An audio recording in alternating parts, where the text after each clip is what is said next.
Good afternoon and welcome to our TV show, featuring documentaries revealing the realities behind myths using research and scholarship. I'm your host, Ergün Kırlıkovalı, and I will be with you every Sunday at 4 p.m. Eastern Standard Time.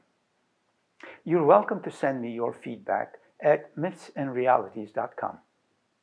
I wrote this letter to a scholar at Stanford University's Global Studies Program, SGS, about a travel grant opportunity for qualified students to participate in the alleged Armenian Genocide Centennial Commemoration, taking place in Istanbul, Turkey, in April from 22nd through 24th, 2015. She was offering up to 3 travel grants of $2,500 each for students whose research or academic would benefit from their participation, and inviting online applications. All sounds so constructive, progressive, peaceful, and innocent, doesn't it? But don't allow looks to fool you.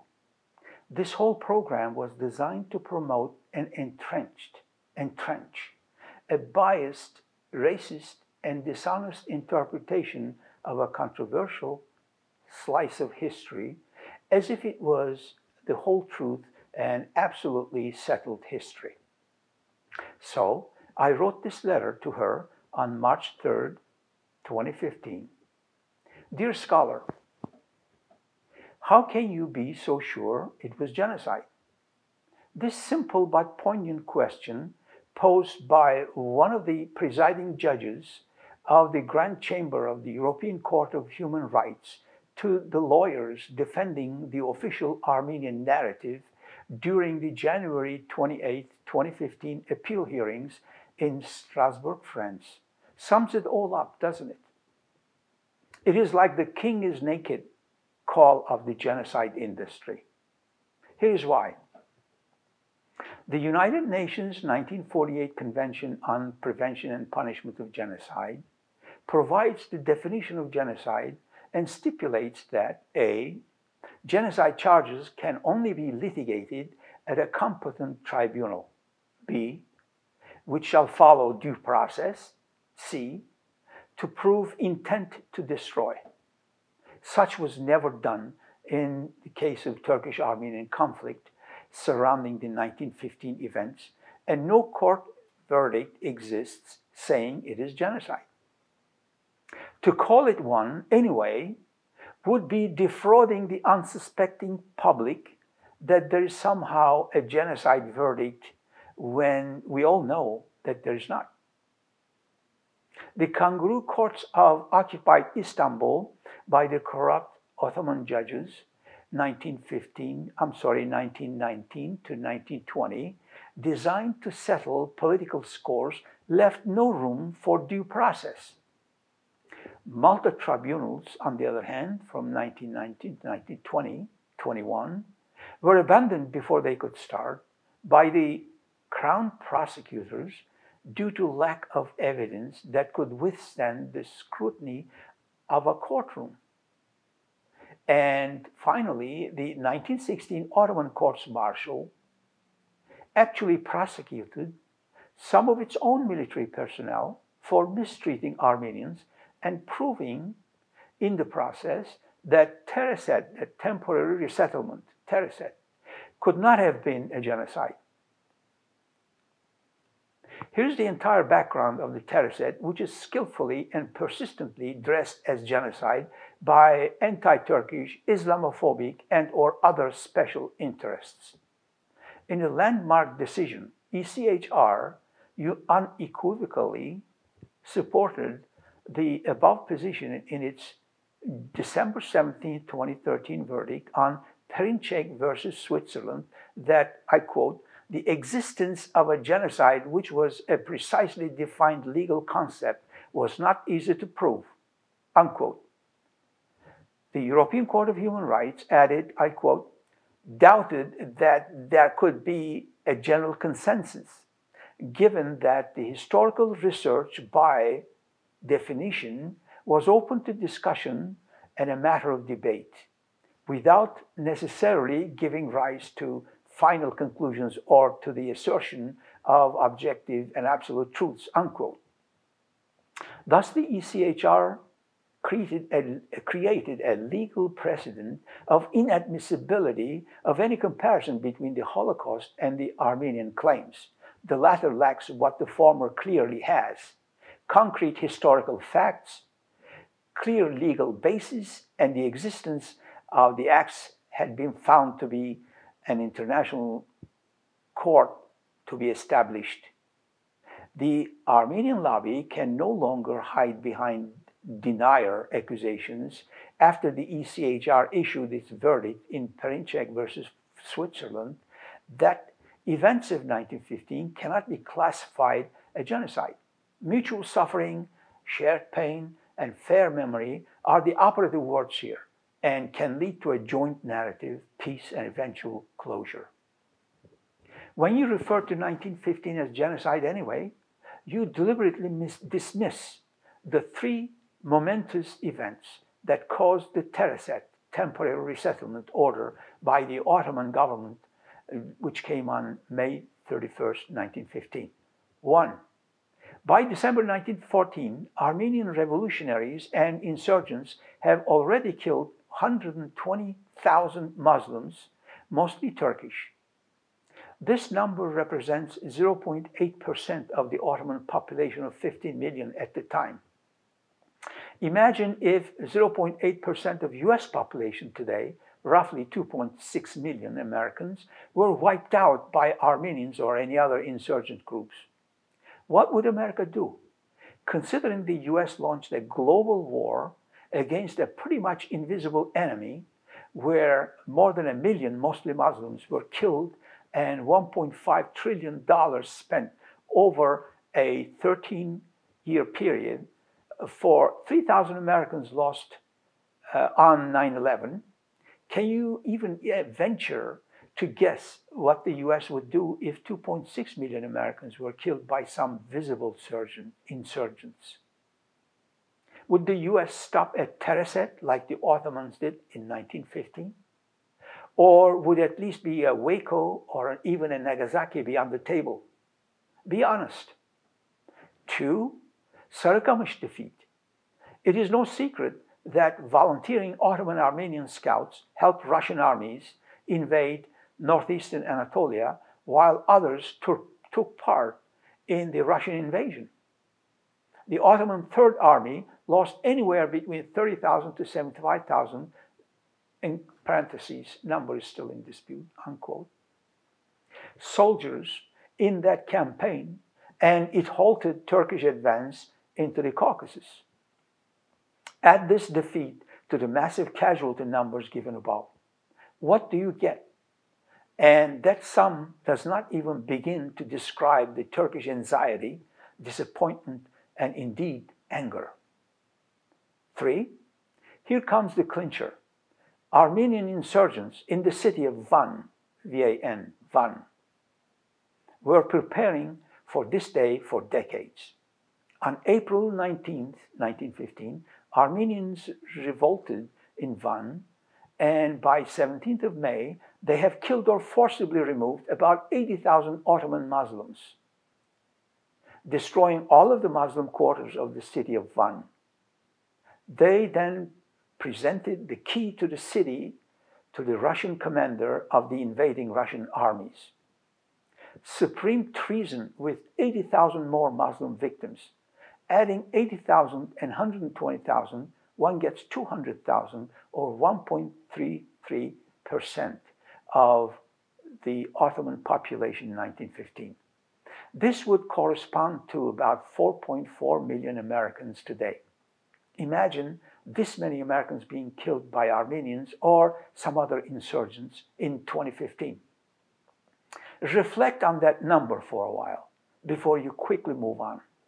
Imagine 1.33% of the Ottoman population is being killed by some insurgents, obviously with some help from the Armenian community, and all the Ottoman government decides to do is Taraset, temporary resettlement. With its best young men already sent to countless fronts defending the tricontinental Ottoman Empire, leaving the central government unable to control such a wide-scale insurgency as in Van and the rest of Eastern Anatolia, much less separate the guilty from the innocent. The Ottoman government decides to temporarily relocate the whole community, minus those who work for the government, craftsmen, soldiers, doctors, nurses, as well as Armenians of Catholic and Protestant persuasion, or those who live in Western cities like Istanbul and Izmir, Edirne, and so on. The western parts of the empire was excluded from the Taraset order because the Armenians there mostly stayed loyal to the Ottoman Empire. This alone proves that it was no genocide, as loyalists were left untouched. Would the US stop the Taraset or stop at Taraset, i.e. just moving insurgents from point A to point B in America, if those insurgents killed 4.4 million Americans? Reflect on that for a while.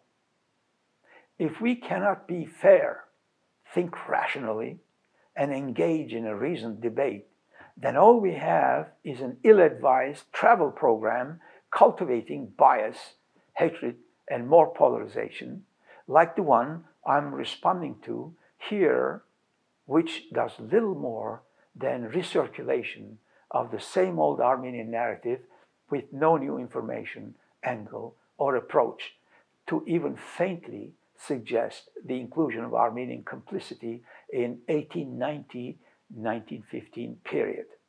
That's a 25-year period. Last but not least, I'm the son of Turkish survivors from both paternal and maternal sides.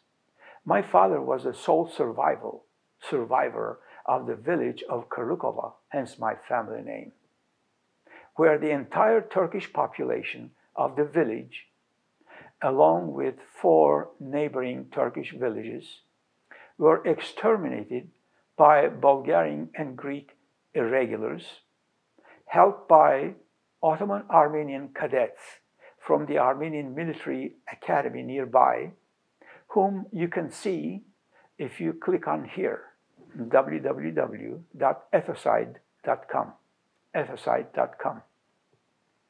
Arrogantly brandishing their Russian-made Mosin rifles in the Armenian military academy of Bulgaria as early as 1906. That's 9 years before Taraset. My mother's family was also decimated, but those who could escape the atrocities by marching with bare feet through freezing mud of the Balkans made it to safety in Istanbul and Bursa and Izmir and other places. Turks, because of their culture, grieve through their trauma silently and may not exactly scream in your face like Armenians do. This dignified silence of the Turkish victims of Armenian atrocities, however, should not be interpreted as admission of guilt for crimes not committed. That said, where is my family's pain, my pain, the pain of Turks at the hands of Armenian revolutionaries in the alleged Armenian narrative? Where is it? Where is the Turkish pain? And how can we forge peace and reach closure if my pain is systematically ignored by the likes of you? And if biased academicians ignoring international law, contradicting historical evidence, and responsible opposing views to propagate a well-crafted and relentless myth sincerely? She wrote back a polite letter, and I quote, "Dear Ergün, thank you for your message. I gather you might have found out about the travel grant opportunity and my contact information in response to the announcement I sent to the mailing list maintained by Stanford University's Turkish Students Association. Even if you might have stumbled upon it via other sources, you may want to review my clarification message copied below about the travel grant's objective and scope. I would appreciate it if you could please read the clarification message before jumping to conclusions about the academic nature of the funding opportunity and my personal views about 1915. I would appreciate it if you could please share this message with Pax Turkica at googlegroups.com, the mailing group you CC'd your original message, in order to ensure full dissemination of the clarification note, unquote. And in the attachment, she wrote, and I partially quote, I fully understand the sensitivities raised by some of the respondents. Yet, as an academic, as well as a Turkish and American citizen, who has spent her life in multiple cities across both Turkey and the United States, I have seen how arguments of civility and sensitivity are often used to subvert critical thinking and learning opportunities. For instance, how would you feel if you heard that a scholar of Palestinian or Jewish origin is banished for trying to study Jewish opposition to Zionism, or that a grandchild of a decorated Nazi officer is prevented from studying Auschwitz or the living conditions in Gaza? Could such criticism be justified by political, cultural, personal sensitivities? Perhaps yes, but not in a critical, reflective context that we hope to academic strives to establish. I do think that voicing of such sensitivities in response to the travel grant announcement points out all the more reason to learn about and understand mutual as well as disparate emotions and family histories surrounding 1915. I would also want to clearly state that the travel grant does not aim to fight against Kuvayi Milliye Ruhu, as implied in one of the messages, or to endorse one single term for understanding 1915. As part of the liberal education provided on campus, all Stanford students are equipped with tools of critical reasoning that would help them to go beyond black and white arguments frozen in time. Black and white arguments, unquote.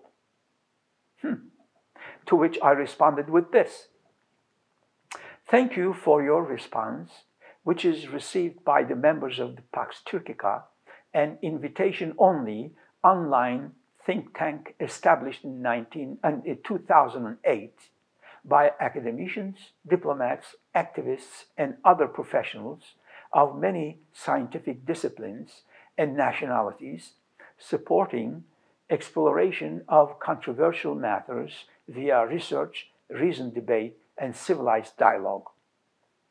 To clear any misunderstandings, please let me inform you that I found out about your project through Google alerts. Any text in the blogosphere that uses the keywords Armenian, genocide, in the same sentence are automatically sent to me as a link. All I have to do then is to click on it and read it and respond to it. So I did not get your information from any lists or persons. I selected Armenian genocide because together those two words have come to symbolize a well-entrenched prejudice, pro-Armenian, anti-Turkish, and anti-Islam in context, through sheer persistency of use, not legal basis or historical evidence and defying almost each and every component of critical thinking. I can remember as recently as in early 1980s when major newspapers like even Los Angeles Times used the qualifier allege before genocide in their reporting.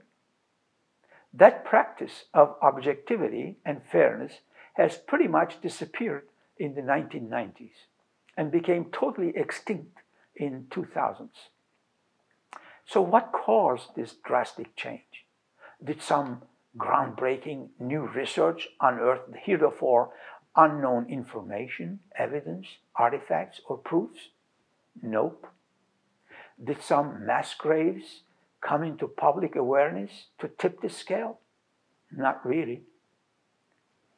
In parentheses, in fact, just the reverse happened. Some mass graves in Zeve and Erzurum were found to contain remains of Muslim dead, as suggested by the Islamic artifacts anthropologists found next to them. But that's beside the point I'm trying to make right now. Close parentheses. So why this drastic change from alleged to foregone conclusion? Is that a legitimate concern, something you might contemplate on, seeing that you seem to be at ease using the phrase Armenian genocide as if it is a historically settled matter, solidly backed by a court verdict? I would humbly venture to suggest that this simple question may even justify a PhD thesis to be written on it. I noticed you mentioned critical thinking. I happen to be a fan of Karen Hoffman's Psychology in Action book, Psychology 101 at some major universities, which devotes an entire chapter to critical thinking. I studied her book cover to cover in order to understand why and how this subtle change from alleged to foregone conclusion happened. I found that none of the affective, cognitive, or behavioral components are observed, satisfied, or complied with when it comes to the belief that 1915 is Armenian genocide. Effective components are these: valuing truth over self-interest. Just the opposite seems to be true in the Armenian genocide. Accepting change. Have you ever seen an Armenian talking about Armenian terrorism? Empathizing. Check the reaction of the Armenian communities to murdered Turkish diplomats. Welcoming divergent views. Turkish point of view is not solicited, invited, or allowed in Armenian genocide panels. Tolerating ambiguity. Convergent thinking. The only toleration of ambiguity was the qualifier alleged before the term Armenian genocide. And that was abandoned for no good reason in the last 30 years as a result of Armenian political pressure, recognizing personal biases. Just look at the comments in Armenian newspapers concerning Turks and Muslims. Cognitive components are these: thinking independently. If your project supported the study of a controversial matter like, say, the Turkish-Armenian conflict, it would be fair, correct, and I could understand. But it talks about Armenian genocide as a foregone conclusion. Next, defining problems accurately. How is that possible? Armenian genocide insists on starting the clock in 1915. What about Armenian insurgency since 1862? Analyzing date for value and content. Most proponents of the Armenian genocide cannot read or write Ottoman Turkish, and almost all of them reject, ignore, or dismiss Ottoman Turkish archives, although they are opened in mid-1980s to researchers from more than 100 countries already made use of them. employing a variety of thinking processes in problem solving. Here is one. How about treating Turkish-Armenian conflict as a controversy and emphasize more research and peer review?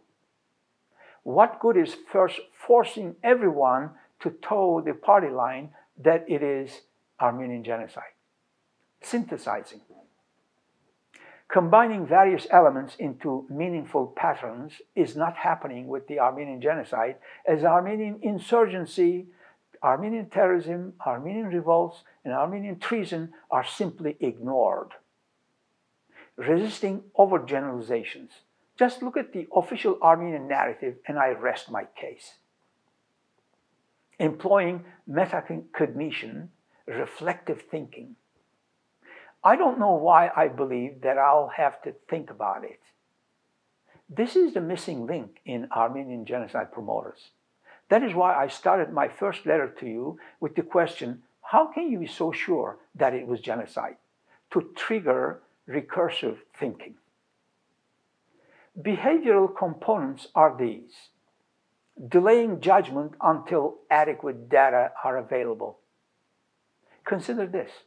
A vast majority of the Ottoman archives and almost all of the Armenian archives have not been looked at.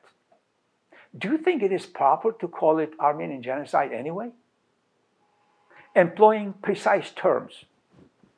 Exploring and identifying precise shades of meaning is crucial in genocide debate. I do not care if there is or there is not a court verdict. To me, it is genocide.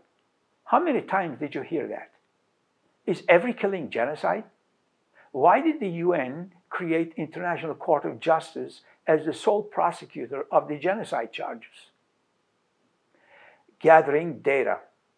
How can scholars gather data if archives are open but shunned, as in the case of Turkey, or closed and inaccessible, as in the case of Armenia? Distinguishing fact from opinion. Is Armenian genocide a fact, or opinion, or belief? Does the answer depend on who you talk to? Hardly satisfies critical thinking. Encouraging critical dialogue. Armenians systematically exclude and or deny access to Turkish point of view in panels. Listening actively. In the few cases where scholars with views close to Armenian or Turkish narratives got engaged in an exchange that can barely pass as academic panel, the debate quickly decomposes into war of nerves, if not shouting matches. Modifying judgments in light of new information. Many scholars published their research work on the Turkish-Armenian conflict in the past 30 or so years. And how much of that new information is used by Armenian genocide promoters? Applying knowledge to new situations. How can we master the skill of insight if we are subjected to a constant drumbeat of Armenian genocide narrative? After analyzing all of the components, do you really think inviting people to a project that is named Armenian genocide conforms to the norms of critical thinking that you love to mention so often, critical thinking? Would it be better to call it alleged genocide, or disputed genocide, or Armenian genocide, the enduring debate, or simply 100-year-old Turkish-Armenian conflict? Do you now appreciate why I was rubbed the wrong way when you referred in your project to Armenian genocide? More on this topic later. Thank you for joining me. See you next week.